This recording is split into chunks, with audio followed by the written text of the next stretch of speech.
Ahan bada mayambu Chesam Nawasna, Taram Noksari Amadi, Ikai Kumnabu Cheri, Mayam Gidamak Wari Makok Kktuna Laksari, Kanau Nuaita Badagi, Wari Record Toba Yadavana Maramoraga, Wari Tagat Pada, Matam Kara, Gap Lay Masigidamak, Mayam Nangak Pigani, Nasigi Wari Si, Taina Mangaida, Thailand gi Monk Amana, Bangkok Kiba, Crime Amaki Matangdani, Hozikti, Wari Si Amukpuna Taminarasi, Sok Lissingamaga Tamapan Taraganipan, Mafamna, Siam Hozikna Thailand Haina Kangnariba, Mafam Sini, Matamduda, Serial Killer Haiba Waisi Fawalaitri, Mi Amana, Mioi Kayama Matang Hatpa Amadi, Matam Queen Sangna Mahakpu, Favangam Dana Labasi, Mioi Kayana Wakala Kanbida Fawba, Awaba Amagi Masak Oirame, Adubu, Mihat Mipunsi Amagi Matang Ama, Matang Tolakpa Amasung, Akoibada, Akibagi environment Amakak, Sandorakpa Matam Sikaktada, authorities Singna, Wakala Malaklami, Madudi, Mafam Sida, Yamna Tam Tiba Todok Amakak, Tok Lagalay Habasi. Numitsisu Mahusagum, Nungtigi Tobagum, Kungang Deliba, Mioi Kara, Chow Faya Turel Kongban Sida, Nga Fabalaklami, Makoi Singsi, Turel Mapal Sida Famlaga, Cheliba Ising Sida Yang Dunale, Matam Sida, Makoi Mit Yangsi, Ising the Tau Tarakliba, Kitang Strange Oiba, Potsak Amakakta Tarame, Hairiba, Potsak Asi Turel Mapanda Lariba, Lai Kurum Pamasagi Manakta Taurgale, Lapna Yangbada, Potsak Asi Yotna Saba, Box Kumba Malame, Mafam Sida Lariba, Mioi Singasina, Potsak Asi Turen Mapanda Singselame, Ising Dagi Lokataba Matunda, Potsak Asi, Tainagi Ariba Yotna Saba, Box, Natragana, Tarang Upugumbane, Sigumba Box Maruena, Hoziksu Imung Karadadi, Firol Potchay Kayamadi, Sanalupa Sel Tum Tamnabasine, Hairiba Box Sigi Makumse Hangdokpada, Matuk Nipan Tokna Kaktalaba, Nupi Yamagi, Asib Haksang Yaurgalerami, Mahaki Makung Makutsi, Taurina Yamna Chetna Kisalagalera Yamasung, Haksangi Manungi Partsing, Mapanda Loina Toklagale, Piramase Uraga, Mafamsi the Lepton Ladiba, Mioi Singasina, Makoigi Mitmangda, Taragala Ribasi, Karino Haiba Gyan Tazbangam Lamde, Nga Fabalak Mioi Singsi, Ngagi Wakal Kaukirame, Mioi Kara, Yamna Tuna Manak Nakpadaleba, Police Station Gi Maike the Chelaktuna, Makoino Ukiba, Pibamse Mayak Singna, Police Tapaudam Lame. Ngahek Lairaga, Police Mafam Sida Yorklam Yamasung, Turen Mapanda Lariba, Box Amadi, Box Sigi Manung the Yawiba, Asiba Haksang Sayang Salame, Asibi Nupisigi Masaksi, Kangbangam Lamde, Nupisigi Kaktalaba, Haksangi Part Singsi, Kankalamana, Yom Salaga Box Asigi Manunda, Hapsala Kibani. Investigation Gi Matamda, Police na Box Asigi Manunda, Arumba Posak Kayama, Yaubase Urame, Report Karadadi, Arumba Posaksi, Check ni Haina Palli Aduga, Report Karadana, Amukak Tatlaba, Makak ni Haina Iri, Mayam se Hapsela Kibagi Maramsi, Yam na Mayak Singlami Madudi, Hairiba Boxi, Ising Manunda, Lufan Kaga, Turel Manusida, Boxi Matam Chupagi Oina, Laikinabani, Adubu, Masimakti Toklamde, Box Asi, Ising Matakta Taukalaktuna, Sum Tau Targa Lakpaduna, Nga Faba Lakliba, Mioi Singasig Mitmang the Yorokibani, Box Asigi Matang the Police na, Kanglama Matunda, Makataba investigate Taunaba, Makoigi Mafamda, Information Marang Kaina Leramde, CDB Nupisi Kanano, Mahaki Identity Sina, Karino Amadi, Mahakpu Kanana Hatkhiba Hairiba, Wahang Mayam Sigi Paukum, Police Ki Mafamda, Amatalite. Adu Ikang Hangodana, Taudok Asigi Matangda, Witness Amakak Toraklame, Nupigia Sib Haksak Amafangi Haibagi, Pau Se Tabada, Rikso Tobanupa Amakak, Police Ki Manaktalaklame, Mahak na Taudok Asigi Matangda, Pirak Kiba Information Asina, Case Asigi Mai Casey, Pumhong Hongalame, Rikso Tobanupa Sigi Matung Inna, Boxi, Bunpeng Kobanupa Amaga, Mari Lane Hirame, Mahak si Thailand gi, Ihan Hanba Amadi, Tamtiva Serial Killer Amani Haina, Kangnarami Amasung, Thailand gi History da Miyam gi Mamangda, Makok Kktuna, Dandi Pikiba, Aroiba Accuse, Mahak na Oirame. Rikso driver na Pirakiba, Statement Asigi Matung da Police na, Ahan Balangla Langjin Kara Fanglame, Police ki Mityang, Bunpeng da Thamlami Amasung, Mahak ki Matangda, Information, Komjin Khaijin ba Haurame, Bunpeng 1890 da Poki, Mahak si Arapa Kungangama da Pui, Mafamna, Tha Uten Kawi, Turen Mapanda Laiba, Apikpa Kungangama Kangni, Matamdu da Mafamsi, Montwal Lau Kaun Haina, Kangnarami Hozikna, Nakhon Phanom Province Kawi, Mafamsi, Thailand gi, Northeast Thangba Saruk Sidalai, Mahaki Mapana, Chinese ni aduga, Mamana Laos Community Dagini, Haizaning Liberty, Bunpengi EC, Chinese Thai gi mix ni, अदुबु महाकी angang oiringagi punsisi yamna wana haurai record kharagi matung ina bunpeng na masagi chahi manga khak surakpada mahaki mapa mama animak sikhirami yamna angang oina naitom ta hauraba punsi amakhak oirami masagi matung bunpeng bu ahlo oiraba matai manau anina yokpa thakpa tobirami makhoi anigi mingsi sok amasung pian kawi makhoi anisi Bangkok ki Bangkhun Pharom area da lei matai manau anisi paisa paiba mina te adubu bunpeng bu makhoigi masu oina yoklani haibagi firep amakhak laurame paisa paidaba taragasu makhoi anina bunpengi chana thaknaba laifam amadi yokpagi matang sida awatpa amata lahilamde suk amasung piansi bunpengi imung manung oirame bunpeng na mahaki angang oirikangi punsisi apikpa yumsida ahal anisiga puna laminaraklame matamgi matung ina mahaksi sum chawkhalakpana miyamna sumahakpu masak khangba haunaraklame bunpeng chawklaba matung sida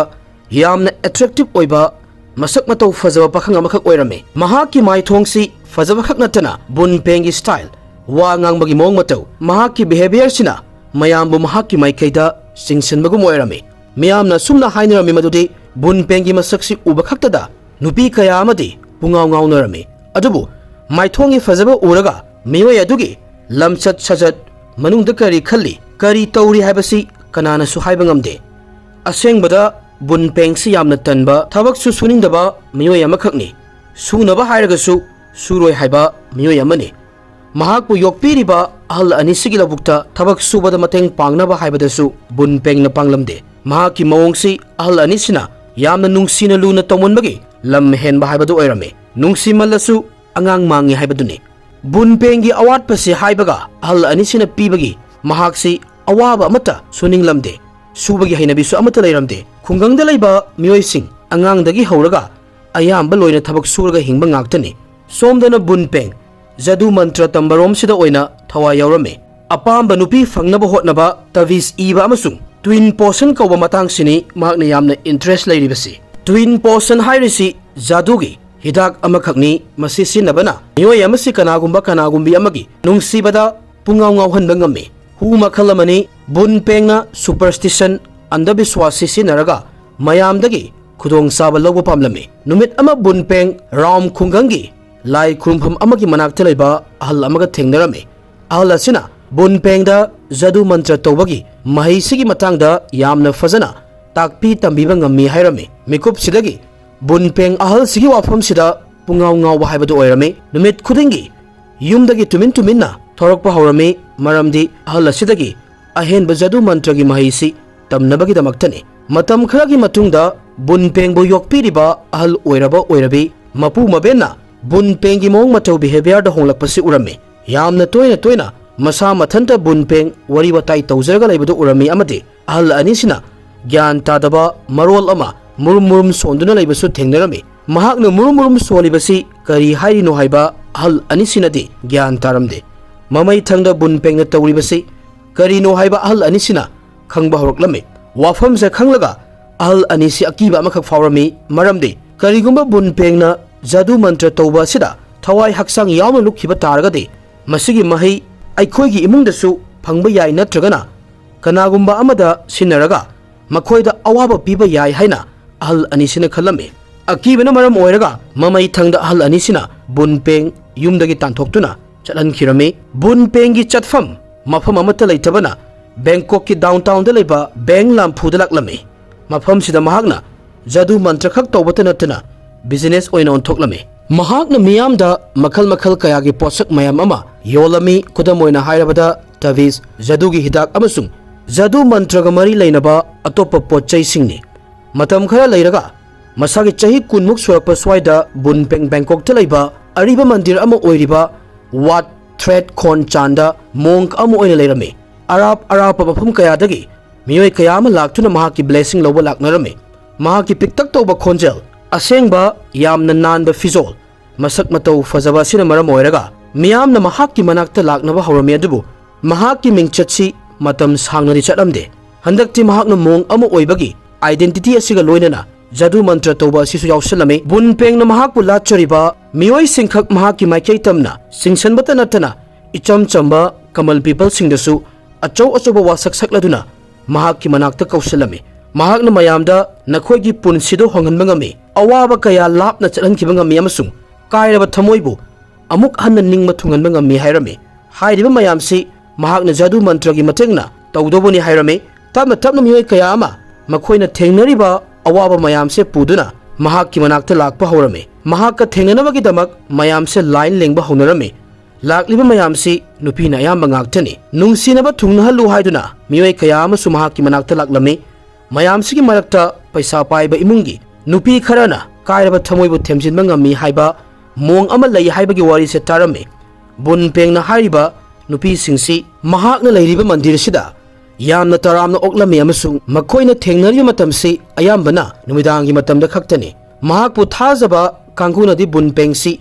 yamna fazana ikai khumnabi lai khurumphamda leiba taragasu bun peng paisa tanbagi ayaba fanglame adubu atoppa mong singdi mahakna tawribasi tawba yaramde adubu miyamna wafam amakhak khangba ngamlamde madudi bun pengna puja kaika tawbagi mingda nupi singa chalhaidaba lichat amakhak chatli haibasi hawrakpada kananasu karimata khangba ngamlamde buddhism da mong singna nupi anganga mari thambasi khwaidagi chawba pap amani haina launai miyamgi marakta bun pengi lujadaba lichat asigi matangda tapna tapna sandorakpa hawraklame mandirna wafam asi ignore tawraga thamba ngamlamde mandirgi sebaroi makoksina bun pengi lichatsigii matangda khanglame nupi singa mari thamba miyamda namthak tawbiba amasung jadu mantra sinaba mayamsida yumpham oiraga bun peng mandirdagi tangthoraklame amuk hanna bun pengi mafam leifam jaga amata leiramde adubu mahakti hanba leiramde amuk hanna Bangkok ki downtown gi area da leiba wat chuthat mandirda amuk laklame city gi mayai makta leiba yamna ikai khumnaningai oiba amadi maming laiba mandir amakhakni mahakna mandir manungda chang matamda mioi kaya amana mahakpu masak khanglami adubu bun peng kari amata nachungbide mandir sigi pujari makok siga unanabagi damak direct changlami aduga mafam sida leinaba ayaba pibiu haijarame bun pengi maming si fattaba tawbagi lambiromda maming chatlabanina mandirgi pujarina mahakpu leibagi ayaba piramde maramdi mandirgi mingchata amuba kali tasilakpa yabagi oithokpa yamna chawna leibagini adubu bun pengsi mayambu matau karamna themgani haibasi khangi mahakna pujarida magi lamchatse hongdoklagi haina wasaklame bun pengna hairame amuk hanna mahaksi atumba lambi sida khong thangduna chatpa pami amasung asengba mong amo oina mahaki punsisi hingba pami bun pengi wafum sida mandirgi pujari singna thajaraduna mandir sida leiba yabagi ayaba amuk fanglame mahaki lamchat sida ahongba purakpagi mahut bun peng mahaki hanagi lambi sida amuk hanjalaklame handakna amuk henna hanadagi sathiba henjalaklame mahakna mongki laifam manung sida jwar sanafam ama hangdoklame nupi kaya amaga aron balichatsi bun pengna thamlame lepa laitana jadu mantragi hidakse semduna miyam da yolame aduga khwaidagi ngakpa wafum amana thabakse bun pengna chahi mapal leptana chatharame kanana sumahakna tawriba thabakse thingmangam lamde mioi kaya amana thajarami madudi bun pengi nungsi nungolgi matangda tawriba jadu mantra amade mahaka paisa paibi nupi kaya ga leinariba mari asina mahak pu ngakpi senbiraga thame mamangda panjakhiba chahi mapansugi manungda tangka kharadade bun pengna mi hatpagi thabakse horoklame bun pengna haidorakhibagi matung inna mahaki ahanba confirm oikhiba mi hatse nupa mani mamingna nai lerm kawi nupa si sanalupa likhuji yonba mioi amakhakni numit ama nai lamsi bun pengi manakta likhuji yonba laklame adubu bun pengi intention di mamangdagi hauna maung amani mahakse likhuji legadaba mioi natte mahakna mamangdagi nai lamsi hatlagi haina firep lawrame aduga mahakna purakliba likhuji mayamsi mana oirani khalame bun pengna mahaki satra natragana followers ki matengna nai lamsi hatlame aduga pochai khudingmak bun pengna oirame adubu hojikti mahaki mamangda problem amakhak thoraklame madudi asiba haksang si mafam kadaida mafam sana manghan kini haibasine basagi matung bun pengna mahaki satra singa sida asiba haksang si matup kakthatlu aduga yot ki box amada hapsallu hairame masagi matung box asi riksho amada hapsellaga city manung sida kilometer 3 mukti puraga laklame matamduda sumaina pochai tuminna mayamdagi lotlaga pubasi awaba amakhak oi adubu by any means tawraga box si chaw prai turel se lanthoktu na puraklaga turel gi singsida langthakhirame asiba haksang si 1917 gi Meda fanglame local gi mioi sing asina hairiba yot ki box si fanglaba matung hangdoktuna yenglubada yamna ngaklame police si asigumba mehat si mamangda amukta thokkhidribanina case kamaina handle tawgani habasu khanglamde hairiba mihat asi mong amana tawbani habasi kanana su mangda fawba manglamde maram asina kanana su bungpengda chingnarude matawa sumna mahaksi case asidagi nantoklame masigi matung bunpengda mi hat asu phaba ngamdre haibagi masada confidence amakhak laklame mahaki kana nabagi damak mi se amagi mathang amma hat pa horoklame mahakna yamdrabada mioi mangadi hatli haina launarame makhoi singsi ayambana mahaki manakta mateng lawba lakpa paisa paiba nupi singaktani makhoi mayam sigi manungda masagi chahi kun surabi prik kaubi nupi ama yaurame prikna bunpengi manakta lakhibagi maramsi maming yamna chatpasinani amadi prik se wakhal yamna warame prik mayum makai palabe nupi amakhakni mahaki mapuroi basi paisa yamna paiba nupa amakhakni prik ki apamba khudimak loina fangi adabu mathai manau oibagi maridi mapuroi baga leinade mapuroi basi nupi amaga laiminai maramasina mahaki loina bi prikpu mirai biraga affairs thamlibi nupi siga henna time spend tawga leirame prik mapuroi bana mahakpu amuk hana nungsibirak pasi pamlame maramasina mahaksi bunpengi manakta mateng lawalak lame adabu bunpeng nadi tongan do wakhal amakhak khanduna laikhirame mahakna prik ki paisa se pamlame maramasina prik pu mahaki langda thuanaba plan toba horame prik su mahaki langda thorame mapuroibagi nungsiba mityeng amuk hanna fanganbiu haiduna lakhiba prik haujikti bunpenga oina affairs laiba horame masigi matung prik angang naupurame mahakna khanglami madudi angang sigi mapasi bunpeng ni haibasi maramdi mapuroiba amadi mahakade matai manau ama oibagi marisi layakthaba yamna kuirabani maram asina prikna bunpengda naupuiba angang sigi responsibility mahakna lawpham thoi hairame adubu bunpeng mapa ama oininglamde mamangdagi hauna tart kobi nupi amaga bunpeng yum kai pangi haibagi planning tawduna lairibani amasung prikna mirolakpa asina mahaki khongthangda achoba khurau thangba amakhak oiraklame maram asina responsibility lawbagi mahuta prik se hatokhrage haina frep amakhak bunpengna lawrame mahakna prik te sethi amairame nahaki necklace halaga piba pami aibu unaba lao hairame mahaki sethi asida prikna thajaraduna bunpeng bu unaba laklame makhoi ani wari watai toroga leiri prikna wa hairingai bunpeng hawatuna tamna prik ki manakta laklame haujiksu prikti wari tawri atamsida ikhang khanghaudana bunpengna prik ki khawri charam si metlame aduga hatlaba matungda asiba haksang matup kakthatlame kangkhalamana yomselaga yotpi box amada hapselame box asigi manungda bunpengna nunggumba chekkumba kharasu hapselame masigi matung hairiba box si matau karamna turelda langthakhigadagi haina bunpengna bunpengna khanglami madudi maki satra ani na soidana box si isingda langthabada mateng panglakani satra ani sigi manungda satra madi sahi 38 surame aduga satra amana sahi 38 gi mathakni makhoi ani gi mingsi charan amasung charoin kawi makhoi anina rikshaw ama neklaga mayamdagi lotchanduna box mi hatfam jaga sidagi chawakna kilometer 10 lapna leiba wachaima sida puraklame hairiba mafamsi chaw praya turel gi mapanda leiba lai khurumpham natragana mandir amani mafam sida makhoina box se langthakirami makhoi ani gi wakaldadi box se lukhigadra khalubani adubu makhoina khalliba sigi ona tainaba oina thoklame 1918 gi January thagi hawakpa swaida khungangi mioi khara turel khongban sida nga fabalaklamne matam sida makhoina yamna lapna yot ki box ama tautharaga lakpadu urame ahan badadi makhoi mayamsi harawrame box si yamna thangba posak amani khalame matamduda asigumba box si paisa paiba mioi sing khakna sinnai manungda pochai mayam ama yawrum gani khanduna makhoi mayamna box si isingdagi lokhatlame aduga box se hangdokku matamdadi nupi gi kakthatlaba asiba haksangi part sing oina fanglame thaudoksigi matangda police na investigation toba horame nga phaba mioi sing mafam sida chathok chachin toba mioi singda wari watai tawrame adubu police ki khutta kariyamata fanglamde thaudoksigi matangda langla langjina mata fanglamde witness so amata leiramde upai amata layaktabadagi police na nupi sigi matangsi mioi khudingmakta khangalagi haina khalame nupi sigi maithongsi local gi newspaper da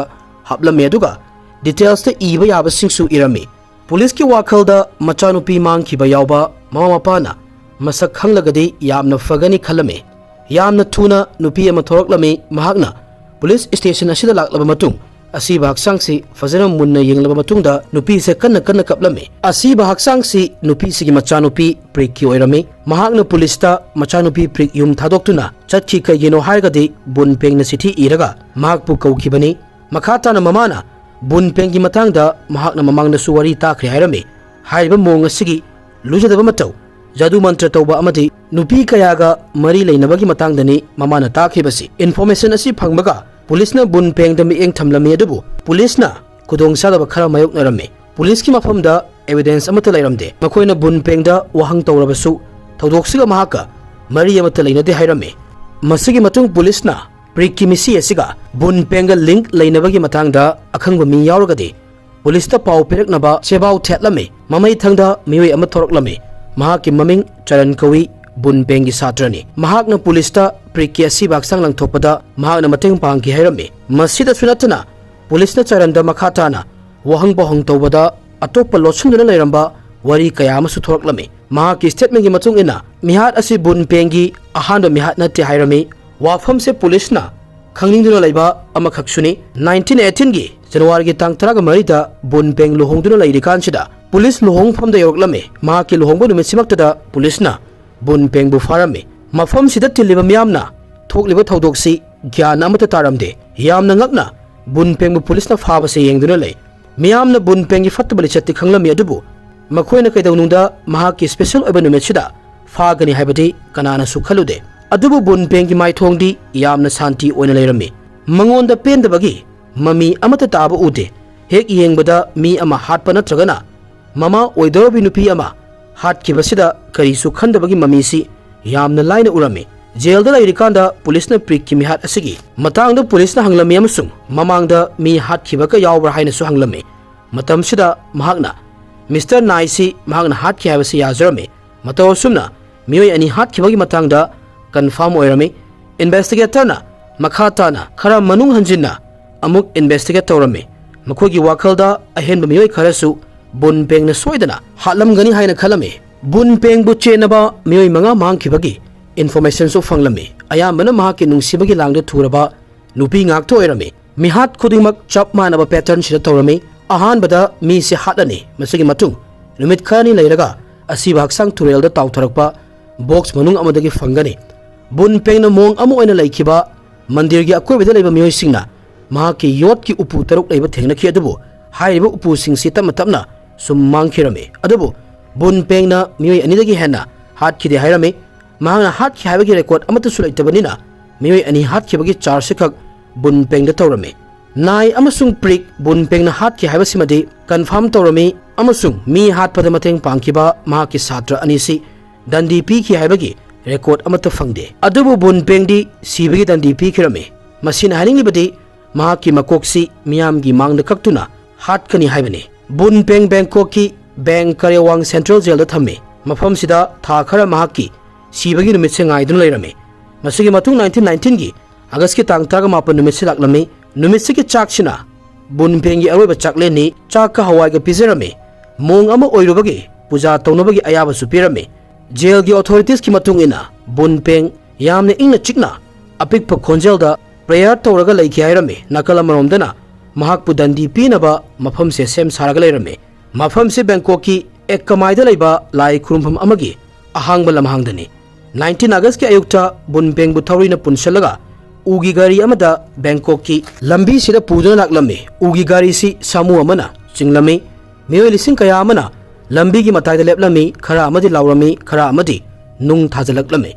नुंदिन की पुंग अनिमुक ताबा स्वाइदा लाई खुरुमफम की feel सिदा पुरक्लमे मी लिसिंग 10 दगिना कुन फावगी मयादा हाइरिबा सिबगी दंडी पीबसी येंगनबा तिलमे नुपी अंगांग सियावरमे महाकपु उ अमदा पुल्लगा थमे मंगक ककदोरिबा नुपा असिना थांग पुदुना महाकी मनाक्ता लाकपा मतमदा थांग सिगा लोइनना tradition की ओइबा dance अमखक तौरमे मतमदुगी सिद्रिकान ममांगदा तौनबा चटनबी अमखकनी थांग असि बुनपेंगी ngakta yanba asida थांग सि मसा मथंता लेपखि अमदि महाकी ngaksi थांग सिना ककपदा चंगदे हाइना लोकल की सोर्स अमखकना पल्ली मतमसिदा बुनपेंगी मंगक ककलिबा नुपा असिना येंगबदा बुनपेंग करी करीनो मुरुमुरुम सोंदुना लैरमे जदु मंत्र तौबगी मोंग अमखकनी थांग पाइबा नुपा असिना नोन थदुना बुनपेंगी मनाकोंगदा नाहाक से करीगुंबा मन मरम ओइरगा thang se sanghandre madu tawganu handu uhairame matamsida bun pengna machin kathoktuna amu machugi tavis amaka kamthoraklame masigi matung amuk halaga thang paiba nupasina traditional dance tawmi amadi handakti amukki kukakta bun pengi hakchanga mangakka khaina halame laimai se igi ingak tangairami manaksida bun pengi kakhraba makok se taaduna lei bun peng hatlaba matungda mahaki haksang si wat fasi mandir gi manak tlairol chan khirame fangkiba yop ki box se su mandir manak sida phumjan khirame mayamna thajarami madudi hojik su bun peng gi atama si mafam sida lei adubu tamatapna mayam gi akibasi bun peng bu ikai khumnabado oina onsalaklame miyamna apipka mandira makhak bun peng gi mingda sabirame masi sabagi maramna